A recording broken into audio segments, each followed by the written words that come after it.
प्रधानमंत्री नरेंद्र मोदी अपना इंडोनेशिया का ऑस्ट्रेलिया का दौरा पूरा करने के बाद अब न्यूजीलैंड पहुंच गए हैं। ये उनके इस दौरे का आखिरी पड़ाव है। ऑस्ट्रेलिया के मेलबर्न में कल प्रधानमंत्री ने इंडियन कम्युनिटी को संबोधित किया था, तो मैं वहां से एक बयान आपको सुनाना चाहता हूं। हो सकता है कल से आप उसको देख भी चुके हो कई बार, हम लोग उस पर बात करेंगे। करंट दिखाना था आपको केवल। अब ऑस्ट्रेलिया में प्रधानमंत्री जब भी गए हैं तो ऐसी सभाएं उन्होंने की हैं। प्रधानमंत्री के भाषण में बहुत सारी बातें हुई, लेकिन उसमें ऑपरेशन सिंदूर का जिक्र था और उन्होंने कहा ये डेमो था।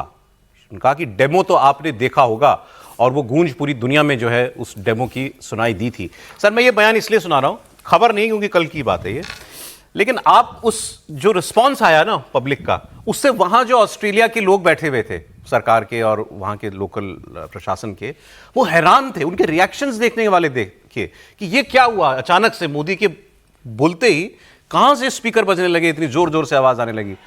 लोगों का रिस्पॉन्स इलेक्ट्रीफाइंग था। वो विजुअली इतना रिच है, मैं इसलिए आपको केवल दिखाना चाहता हूं। तो एक बार वो बयान आप देखिए। ये तो जब वो लोगों से मिल रहे थे, ये तो आमतौर पर होता ही है। अब वो बयान सुनिए।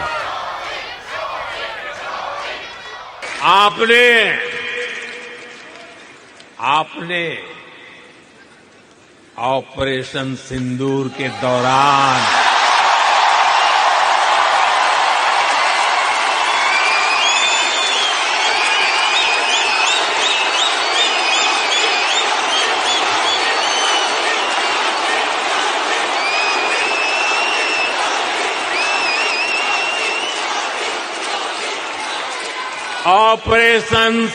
के दौरान डेमो तो देख ही लिया होगा।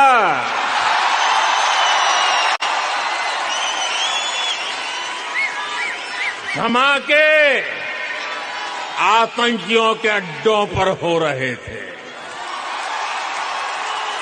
और गूंज पूरी दुनिया में सुनाई दे रही थी।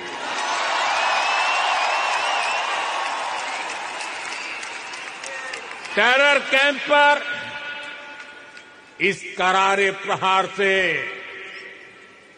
आपको गर्व हुआ कि नहीं हुआ? हुआ कि नहीं हुआ? साथियों,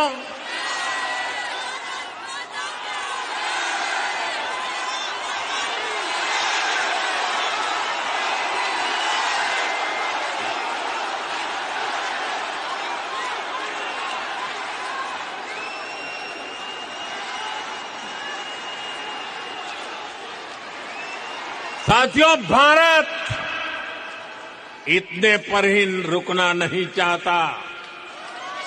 भारत कह रहा है ग्रो मोर,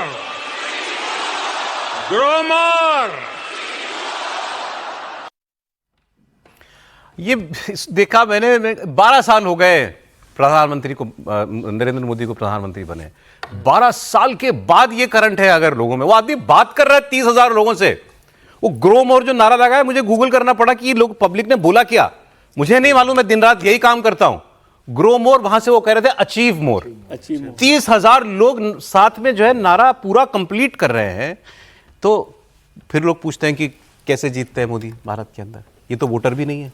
नहीं, देखिए इसमें बड़ा क्लियर कट है। ये कोई बहुत अब तो कोई ऐसी अबूझ पहेली नहीं रह गई है। नरेंद्र मोदी ने जो कुछ किया है वो 12 वर्षों की कहानी दुनिया के हर हिस्से को समझ में आती है।